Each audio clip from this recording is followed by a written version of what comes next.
The gathering at Outpost Zeta 9 fell into the easy pattern of soldiers sharing war stories. Around tables in the station's hall, 7 different alien species drank and laughed. They tried to tell better tales than each other. No one noticed when the door opened and a scared figure in worn armor walked in. This newcomer moved smoothly despite obvious injuries. One arm looked like it had been rebuilt many times.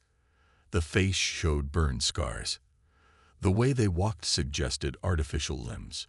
It was hard to tell what kind of being they were. Commander Tayo, who ran the station, finally saw the stranger and walked over. "Welcome to Zeta 9. I don't think we've met before." "Captain Ju Kim," the figure said in a soft voice. "Terran Expeditionary Force, 7th Battalion." The room went quiet. Everyone had heard of Earth, the dangerous planet whose people had appeared in space just 15 years ago. Almost no one had ever seen a human. Even fewer had met one who had fought in their famous military. Tahoe's antennae twitched with interest. "A human? From Earth itself? Please, join us." The soldiers made space at their table. Some looked nervous, others curious. Ju sat down carefully, armor plates shifting with a soft click. "What brings a Terran warrior to our remote station?" asked Minnow, a blue-skinned Altarian whose 4 eyes blinked in sequence. "Passing through," Ju said. "My ship needed repairs. I heard there was good company in this sector." Dosu, a scaled Draxis soldier, pushed a drink toward the human. "We were sharing battle stories. Perhaps you have one to tell." A slight smile crossed Juwu's scared face. "A few." The gathered aliens leaned forward. Humans had a strange reputation in the galaxy. They came from a planet that would kill most species in days. Their blood contained iron. They could survive injuries that would end most beings. And their military exploits were becoming legendary. "I'm most curious," said Yuma, a tall, willowy being with silver skin, "about human endurance. Is it true you can go days without sleep?" Juwu nodded. 3 days is uncomfortable but possible. 5 days is where hallucinations begin. My record is 7. Ghasts circled the table. Most species needed sleep cycles every few hours. "And you really drink poison for pleasure?" asked Tayo. "We call it alcohol," Juwu said, examining the green liquid in the glass before her. "Though this looks stronger than what I'm used to." She drank it in one swallow. The aliens watched, half expecting her to collapse. Instead, Juwu just blinked a few times and placed the glass down. "Not bad. Tastes like our tequila mixed with engine coolant." Shono, a small insectoid engineer, chittered with nervous laughter. "How can your species survive such things?" "Earth trained us well," Juwu replied. "Our planet has stronger gravity than standard. The air is thick with allergens. We have storms that can flatten buildings, animals that can kill with a single bite, bacteria and viruses everywhere. Humans who survived all that tend to be resilient." "Yet you joined the Galactic Alliance rather than conquering it," said Dosu, his tone suggesting he might not believe human abilities were as great as rumored. Juwu's eyes hardened. "We didn't come to space looking for new battles. We've had enough fighting on our own world." "But you joined the military," pointed out Minnow. "Some of us are good at fighting, so we serve to protect others who aren't," Juwu said simply. "Speaking of which, I heard something interesting on my way here. Talk of border raids near the Krell Expanse." The mood at the table shifted. Several soldiers exchanged worried looks. "The Ravagers," whispered Yuna. "They've hit 3 outposts in the last month. No survivors. We lost contact with Outpost Sigma 2 last week," Tahoe added. "A scout ship found only debris. 200 personnel. Gone." Juwu nodded slowly. "The same Ravagers who use bioweapons. The ones who attacked the Proxima colony last year." "You know of them?" asked Shuno, surprised. "We've crossed paths," Juwu said. The human's hand unconsciously moved to touch a particularly deep scar on her neck. "They hit a research station while my squad was providing security. They didn't expect resistance. Your squad survived a Ravager attack. Dosu's scales flared in disbelief. Impossible. 6 of us went in. 2 came out, Ju said quietly. But we brought back data on their ships and weapons, and we made them pay. The table fell silent. Even Dosu looked impressed. Is that why you're here? Asked Tahoe after a moment. Tracking Ravagers. Juwoo's eyes met the commander's. Let's just say my ship repairs might take longer than expected, especially if there's interesting activity in this sector. Understanding passed between them. Tahoe nodded slightly. We would welcome any insights from someone with your experience. Perhaps you could review our defense protocols tomorrow. I'd be happy to, Juwoo said. The conversation gradually returned to lighter topics. As the night went on, the soldiers became more comfortable with the human in their midst. They asked about Earth, about human customs, about the strange things humans could do. Juwoo answered patiently, occasionally demonstrating human abilities that amazed the aliens, holding her breath for over 4 minutes, bending a metal utensil with her bare hands, reciting pi to 100 decimal places from memory. When most had departed and only Tahoe remained, the commander leaned closer. You're not here by accident, are you, Captain Kim? Juwoo's face became serious. No. Intelligence suggests the Ravagers have something big planned, something that involves this sector. I was sent to investigate quietly. And if you find them, then they'll learn why attacking human colonies was their worst mistake, Juwoo said. Her scarred face showed no emotion, but her eyes burned with an intensity that made Tahoe's antennae flatten against his head. The stories about humans, Tahoe said carefully, about what you can do when threatened. Are they true? Juwoo looked at her rebuilt arm, flexing the artificial fingers. Commander, the real stories haven't even been told yet. But if the Ravagers come here, they'll become part of one. The station's meeting hall had grown crowded as word spread about the human visitor. Aliens of various species gathered closer, forming a tight circle around Juwoo's table. The human sat calmly, sipping a dark drink that would have poisoned most other species. Tell us about your battles, urged Minho, his 4 blue eyes blinking eagerly. Is it true humans fought against the Draxis Empire? Dosu, the scaled Draxis warrior, shifted uncomfortably. His orange scales rippled with tension. Juwoo set down her cup. My first real deployment was to Selgar IV. A murmur ran through the crowd. Even those unfamiliar with galactic conflicts knew of that infamous jungle world. We were sent to evacuate the research station there, Juwoo continued. A simple extraction mission. Get in, get the scientists. Get out.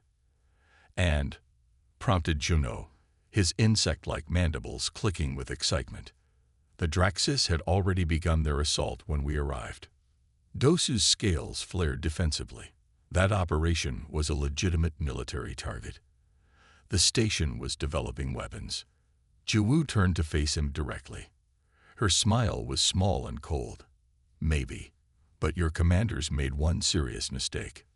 What mistake? Asked Tahoe. They failed to account for how humans respond to being hunted. The room grew very quiet. Juwoo took another sip before continuing. Our dropships were hit on entry.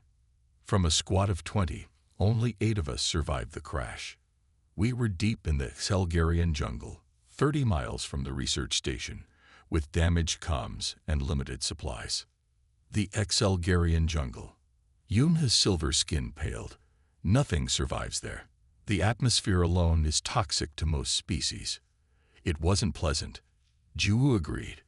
The air burned our lungs. The gravity was 1.3 times Earth standard. And the predators. She paused. Well, they were impressive. Yet you survived, said Minho.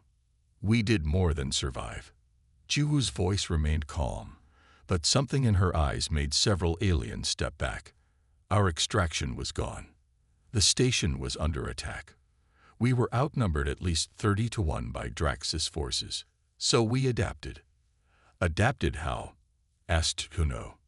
We studied the jungle, learned which plants were poisonous, which could be used as medicine, which attracted predators.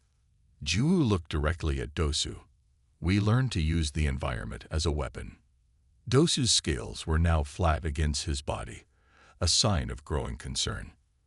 The first Draxis patrol we encountered had 12 soldiers, top equipment, battle-hardened warriors. Ju continued. We took them without firing a shot. Impossible, Dosu said, but his voice lacked conviction. We covered ourselves in mud to mask our heat signatures. We used the local flora to create toxins that would disorient but not kill. And we waited until the nightly rainstorm, when your sensors couldn't differentiate between water droplets and movement. Juwu's description was matter-of-fact, which somehow made it more disturbing. We took their equipment, their communications, their weapons, and we learned that 3 more patrols had gone missing in the previous day. Other human squads? Asked Tahoe. No, just the jungle. Selgar IV doesn't welcome visitors. Understanding dawned on Tahoe's face. You used the missing patrols to create fear. Juwu nodded. By the second day, we'd established a pattern. Take 1 soldier from each patrol. Leave signs of struggle. Make it look like the jungle itself was hunting them. Psychological warfare, muttered Dosu. By the 3rd day, your forces were refusing to venture into the jungle at night. Juwu said, looking directly at Dosu. They called it the Whispering Death. Dosu's scales, normally bright orange, had turned a pale yellow. That was you. The squad that eliminated the entire southern battalion. The other aliens looked between Dosu and Juwu, sensing they were hearing about something significant. We were just trying to stay alive, Juwu replied, though something in her tone suggested pride. Humans evolved on a world that tried to kill us every day. We're used to being prey that learned to become predators. But the reports said there were hundreds of attackers. Dosu protested. Ghost soldiers that could see in absolute darkness. Warriors who could survive direct hits. There were 8 of us, Juwu said simply. We used the bodies of the local apex predators, those 6-legged cat-like creatures, to make it seem like we had allies. The poison dart frogs provided toxins that could penetrate Draxis armor at the joints. And yes, humans can see better in darkness than most species. 8 humans, whispered Yuna, against 500 Draxis soldiers. 473, corrected Juwu. And we didn't kill them all. Many retreated. Some were taken by the jungle. What about the research station? Asked Minnow. Did you reach it? A shadow crossed Juwu's face. On the 4th day. By then, only 5 of us were left. 2 had been killed by predators. 1 by Draxis fire. She paused, taking another drink. The station was gone. The scientists dead. Whatever they were working on had been destroyed or taken. Our mission had failed before it began. So what did you do? Asked Minnow. We continued fighting. For 3 more days, until an Alliance cruiser picked up our emergency beacon and sent extraction. Juwu's face hardened. By then, there were only 3 of us left. Dosu suddenly straightened. Wait, this operation. The timing. This was during the Draxis Alliance border dispute, yes, 10 years ago. Juwu nodded. I served in the 9th Fleet then, Dosu said slowly. I remember the reports from Selgar IV. They were disturbing. Our high command actually changed battle protocols after that mission. We began screening planets for human evolutionary compatibility before engaging. Smart move, said Juwu. Is it true, Dosu asked, his voice low, that one of your squad was captured and survived 17 days of interrogation without revealing anything? The room grew very still. Juwu's expression didn't change, but her hand moved unconsciously to touch a thin scar that ran along her jawline. Humans can endure a lot when we need to, she said softly. The gathered aliens looked at the human with new understanding, and perhaps a touch of fear. Even Dosu seemed to view Juwu with newfound respect. That was not your only battle against my people, Dosu said. It wasn't a question. No, Ju agreed. But it was the first time I truly understood what humans are capable of when cornered. She looked around at the assembled aliens. We don't like violence. We don't seek it out. But when survival is at stake, there are few lengths we won't go to. Tahoe cleared his throat. I think we could all use a break. Perhaps we can continue these stories tomorrow. As the gathering slowly dispersed, many cast backward glances at the scared human who sat quietly finishing her drink. The stories of human resilience were well known throughout the galaxy, but hearing them firsthand from someone who had lived them was something else entirely. Only Dosu remained, his scales now returned to their normal orange hue. Captain Kim, he said formally, my clan lost 17 warriors on Selgar IV. Ju met his gaze steadily. My squad lost 5 good soldiers, and 17 scientists died before we could reach them. They stared at each other for a long moment. Then, surprisingly, Dosu extended his hand in the human gesture of respect. It is good that our peoples are now allies, he said simply. Ju took his scaled hand. Yes, it is. The next evening, the station's meeting hall was packed. Aliens from all parts of the outpost had come to hear the human veteran speak. Some stood against walls while others sat cross-legged on the floor. The scent of various alien foods and drinks filled the air. Ju sat at the center table, looking slightly uncomfortable with all the attention. She wore the same worn armor, though she had removed the heavier pieces. Tell us about other battles, urged a young Altarian officer who had pushed to the front. Is it true humans fought on Nyx? A hushed excitement spread through the crowd. The Battle of Nyx was famous, a small planetary outpost attacked by overwhelming forces, which somehow held out until reinforcements arrived. Ju nodded slowly. I was part of the defense force on Nyx. Commander Tahoe raised his hands for quiet. Perhaps Captain Kim could share that experience with us. Ju took a drink from her cup before speaking. Nyx was supposed to be a simple assignment. Guard duty at a mining colony. 4 squads of human soldiers, about 80 of us total, protecting 2,000 civilian workers. What happened? Asked someone from the back. The Hivlink attacked without warning. 3 carrier ships, at least 2,000 soldiers. They hit our communications array first, then our defense systems. Why would the Hivlink attack a mining colony? Asked Yumna, her silver skin shimmering with concern. Nyx has rare minerals used in jump drive construction, explained Ju. The Hivlink wanted control. Junho, the insectoid engineer who had become fascinated by the human, moved closer. Your species' adaptability is remarkable, he said, mandibles clicking with excitement. But surely even humans have physical limits. Ju seemed to consider this. Then she slowly rolled up the sleeve of her right arm. The crowd gasped. Her arm was a patchwork of flesh and technology. Scars formed intricate patterns where metal components had been embedded directly into muscle and bone. Fine wires ran beneath the skin surface like artificial veins. We do have limits, Ju said quietly, but we've learned to overcome them. Is that standard for human soldiers? Asked Tayo, staring at the arm. No, this was necessity, not choice. Ju rolled her sleeve back down. On Nyx, we faced not just the Hivling forces but the planet itself. She explained that Nyx had a toxic atmosphere. Special environmental suits allowed off-worlders to work there. The mining colony had protective domes and air scrubbers. When the Hivlink attacked, they damaged the main dome. They thought it would kill us all or force immediate surrender. Ju's face hardened. They didn't understand humans. What did you do? Asked Minnow, completely captivated. We evacuated the civilians to the lower mining tunnels where the air was more stable. Then we prepared to hold the line until help could arrive.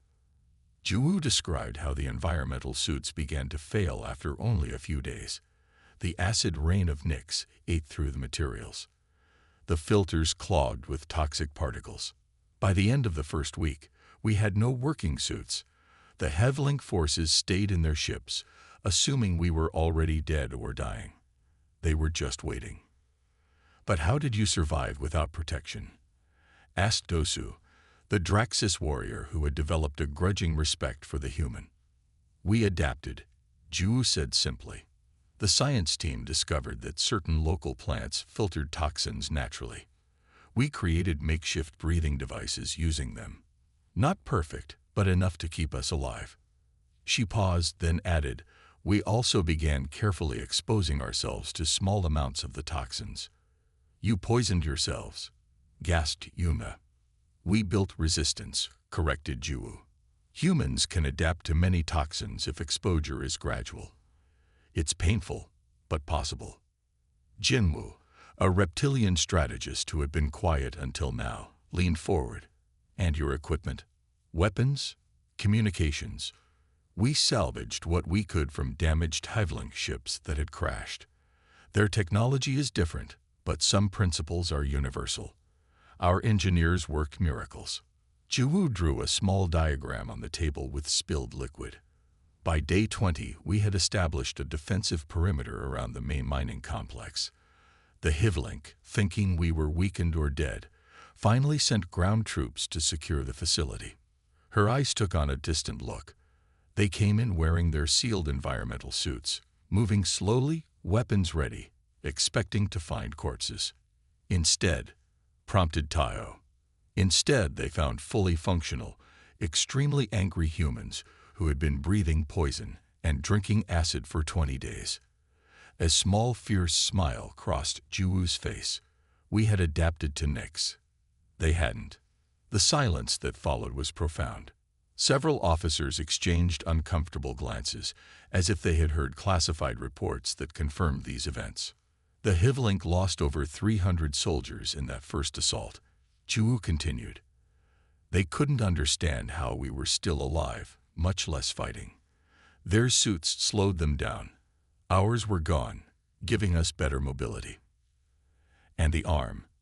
asked Kunho gently, pointing to Jiwoo's sleeve. "A Hevlink plasma blast, day 23, took my arm off at the elbow." She spoke matter-of-factly. "Our medic used parts from a Hevlink scout drone to build a replacement. Not pretty, but functional. After the battle, Alliance doctors offered to replace it with something better. I kept this one." "As a reminder?" asked Dosu. "As a trophy," Jiwoo corrected. "Each component was taken from enemy equipment we defeated." Jinwoo, the reptilian strategist, nodded thoughtfully.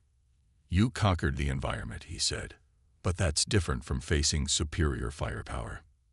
Jiwoo's laugh was genuinely amused for the first time. "That brings me to the Meridian offensive." A collective intake of breath followed. Even those with limited military knowledge had heard whispers of Meridian. It was rarely discussed openly. "Perhaps that is enough for tonight," suggested Commander Tayo, noting how late it had grown. "No," said several voices at once. "We want to hear about Meridian." Jiwoo looked at Tayo, who hesitated then nodded his permission. "Very well," said Jiwoo. "But I should warn you, Meridian is not a pleasant story. It shows humanity at our most desperate and our most dangerous." The crowd leaned in closer. No one spoke. No one moved. Meridian was supposed to be a simple colony world. Jiwoo began. Terraforming had been completed. Farms were established.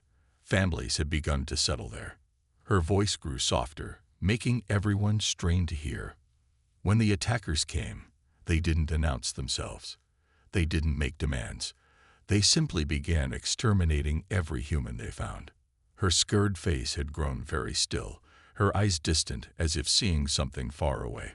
"I was part of the emergency response team.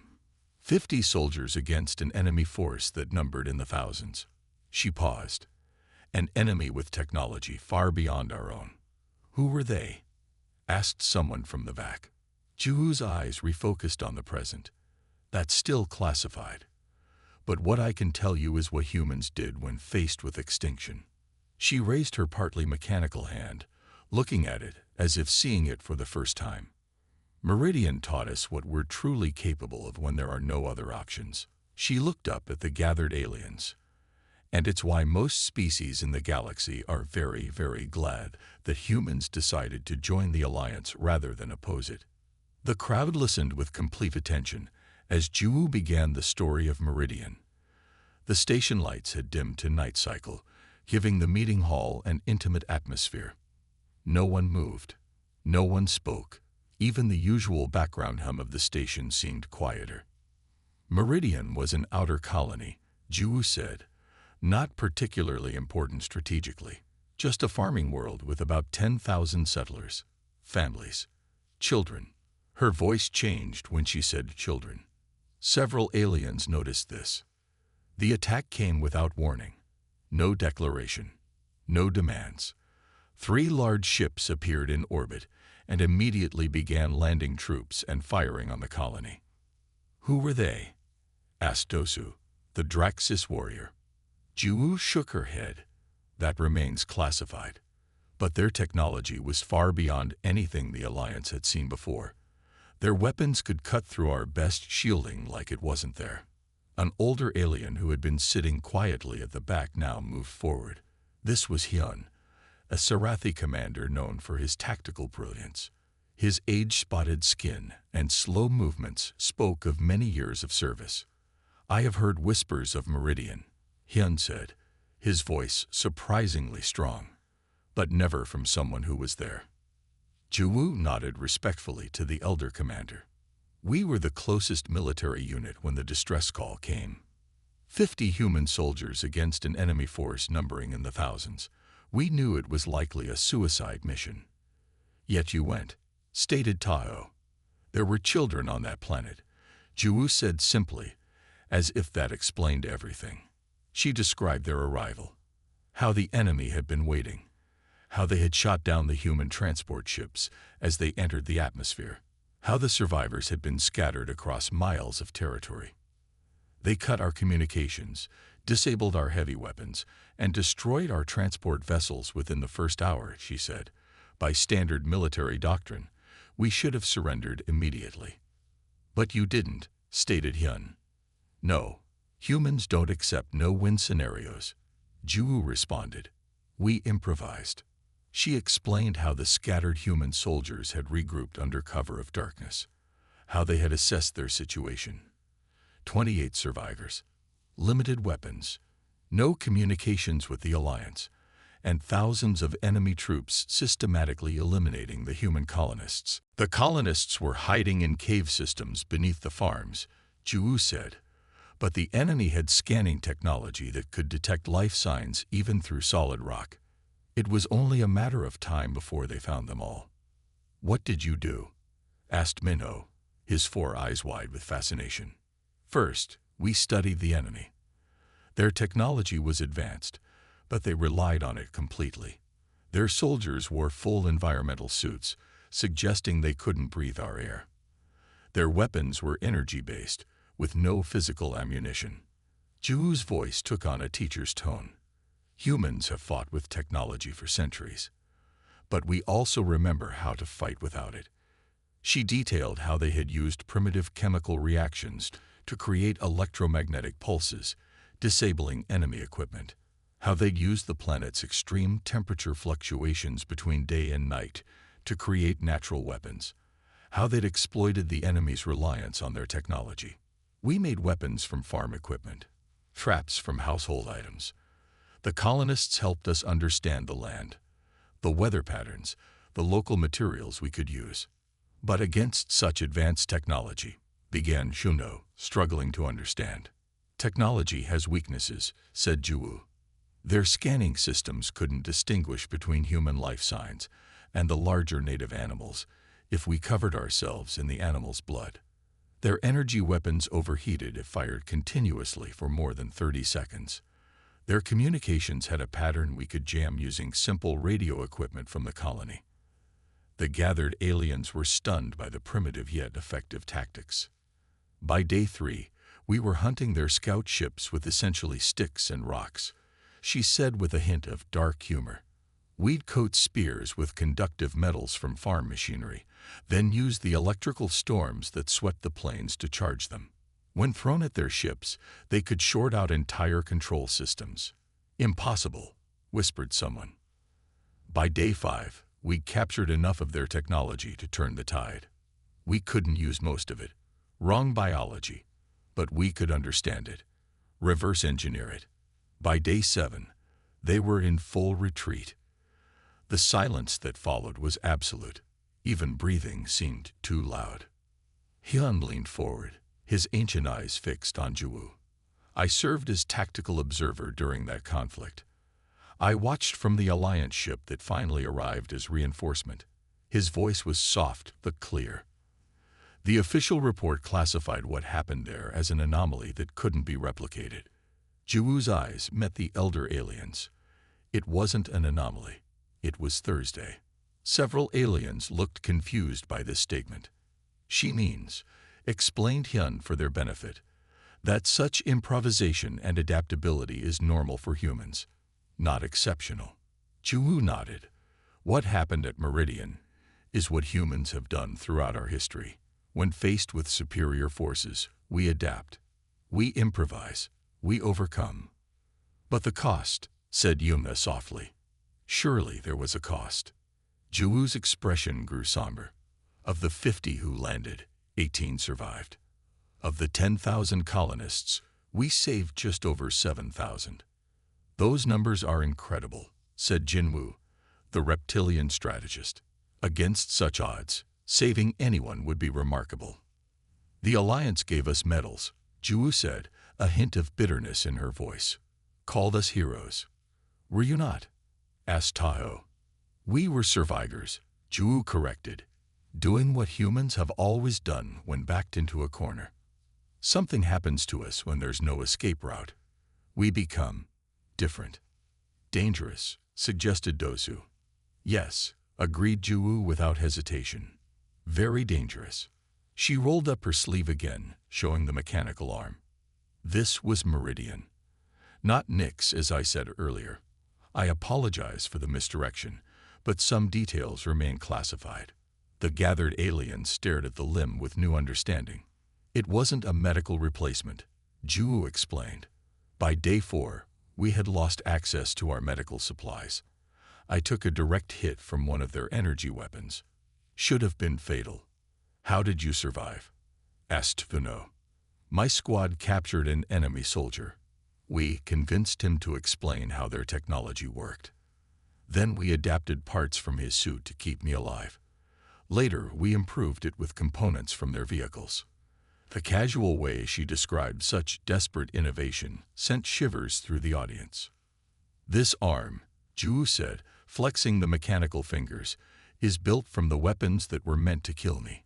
Built by soldiers with no engineering training, using enemy technology they had never seen before, while under constant attack. She looked around at the silent aliens. That is humanity, Commander Tayo.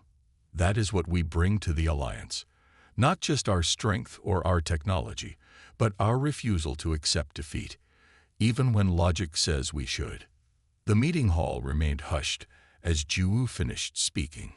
Many of the aliens looked at the human with new eyes, seeing not just a soldier, but a representative of a species that might be far more formidable than they had realized. There is more to the Meridian story, said Hyun suddenly. Something not in any official report. All eyes turned to the elder Sarathi. After the enemy retreated, Hyun continued, Alliance High Command considered using nuclear weapons to sterilize the planet. They feared the human survivors might have been contaminated by exposure to the enemy. Gasps echoed through the hall. The humans learned of this plan, Hyun said. And they sent a message to High Command. Just 3 words. He looked at Juwoo. Would you tell them what those words were, Captain? Juwoo's scared face showed no emotion. Just try it. The news of Juwoo's stories had spread throughout the entire station. On the final night, the main hall could barely hold all who came to listen. Officers from every military branch stationed on Zeta 9 crowded the space. Some stood along walls, Others sat on floors. Many wore formal uniforms, adding bright colors to the room. The station commander himself sat at the main table. He was a tall, imposing figure named Sunho, rarely seen by regular personnel. His presence showed how important this gathering had become. Juwu entered wearing clean dress uniform instead of her battle armor. The simple blue and black outfit bore only 3 small medals, far fewer than she had earned according to those who knew human military customs. Her scars stood out clearly against her formal appearance. Captain Kim, Commander Sunho began, his deep voice silencing the room. Your stories have given us much to think about. Juwu nodded respectfully. I hope they have provided some insight, Commander. Indeed. Sunho leaned forward. But there's something many of us wonder. Something Commander Taiho suggested I ask directly. Taiho, seated beside his superior, looked slightly embarrassed, but nodded. There's something I don't understand, said Commander Taiho. If humans are as formidable as your stories suggest, why did Earth join the Galactic Concord rather than conquering it? The question hung in the air. Many had clearly wondered the same thing, but dared not ask it. For the first time since arriving at the station, Juwu's expression softened. The hardness in her eyes faded, replaced by something gentler. Because war isn't our preferred state, Commander. It's just something we're good at because we had to be. She reached into her pocket and pulled out a small device. When activated, it projected a holographic image that hovered above the table. The image showed a planet, blue oceans, swirling white clouds, green and brown landmasses. This is my home, Juwu said, her voice carrying a warmth not heard before. Earth. The aliens stared at the image. To most of them, Earth was classified as a deathworld, a planet so harsh that it was surprising it had produced intelligent life at all. To you, it's a deathworld with crushing gravity, extreme weather patterns, thousands of venomous species, tectonic instability, and radiation levels that would kill most sentient species within years. Juwu touched the projector, and the image changed to show Earth's landscapes. Vast oceans, towering mountains, dense forests, sprawling deserts. But to us, it's beautiful. The sincerity in her voice was unmistakable. We fought so hard in those battles not because we love war, but because we understand what it means to protect your home against impossible odds. The images shifted again, showing human cities bustling with life, then to children playing in parks, families sharing meals, artists creating works of beauty. Humans are not natural warriors, Juwu continued. We're explorers, builders, dreamers. For most of our history, we fought each other because we didn't know better. But even then, we created art, music, literature. We looked up at the stars and wondered what was out there. She gestured to encompass everyone present. When we finally developed space travel and met other species, we discovered something amazing. You were just like us. Different bodies, different worlds, but the same hopes, the same dreams, the same desire to protect what you love. The image changed to show the signing of the Galactic Concord Treaty. Human representatives stood alongside aliens from a dozen worlds. We joined the Concord because we recognized kindred spirits. Other species who had survived their own challenges, developed their own strengths. We wanted to learn, to share, to grow. The old Sarathi commander, Hyun, nodded slowly. A wise choice. Yet some in the Concord feared humans. Some still do. With good reason, Juwu acknowledged. She looked around the room, meeting each alien gaze in turn. Her expression grew serious again. Make no mistake. The room seemed to hold its breath. If threatened, we will fight with everything we have. Not because we're monsters, but because a species that evolved on a world like Earth doesn't know how to give up. Juwu touched the projector one last time. It showed a simple image, a human child holding hands with a young Vendurian. Both were smiling. That's the story that matters most. Not our victories in battle, but our hope for peace. Commander Sunho stood slowly. "Thank you, Captain Kim, for your honesty and for your service." He extended his hand in the human gesture of respect. Juwu took it firmly. "The Concord is stronger with Earth as an ally," Sunho said. "I believe I speak for everyone when I say we are grateful your people chose friendship over conquest." The gathering began to disperse as the hour grew late. Many approached Juwu to speak personally, to ask questions, or simply to touch her arm in their species' gesture of respect. Dosu, the Draxus warrior who had once doubted her stories, was among the last to leave. "Captain," he said formally, "my people were once enemies of humans. Now we serve together. I understand better now why this alliance works." "How so?" asked Juwu. "We are warriors by nature. You become warriors by necessity. Together, this makes for something powerful." Juwu nodded. "Let's hope we use that power wisely." When the room had emptied except for Commanders Sunho and Taiyo, the station chief approached Juwu once more. "One last question, Captain, if I may. Your stories were remarkable, but I sense you held back the worst of what you've seen. What truly made you the soldier you are today?" Juwu was quiet for a long moment. She touched the complex mechanical arm beneath her uniform sleeve. "The stories I told were true," she said finally, "but they're not the full truth." "And that is?" pressed Toho gently. "The full truth is that humans are capable of terrible things when we're afraid. We can be cruel, destructive, but we're also capable of incredible kindness, bravery, and sacrifice. We contain both possibilities." Juwu's eyes held a deep sadness. "I've seen both sides. I've been both sides." She straightened her uniform and nodded respectfully to the commanders. "That's what makes humans dangerous, gentlemen. Not our strength or our adaptability, but our capacity to change, to become whatever we need to be to survive, and hopefully to become better than we were before." As Juwu left the station the next day, her ship repairs mysteriously completed ahead of schedule. The personnel of Outpost Zeta 9 watched through viewports as her small craft accelerated away. Many thoughts followed that ship. Some were of awe at the stories they had heard. Some were of fear at what humans might be capable of. But most were of gratitude. Gratitude that when humans had looked out at the galaxy and found other life, they had chosen to reach out with an open hand rather than a closed fist.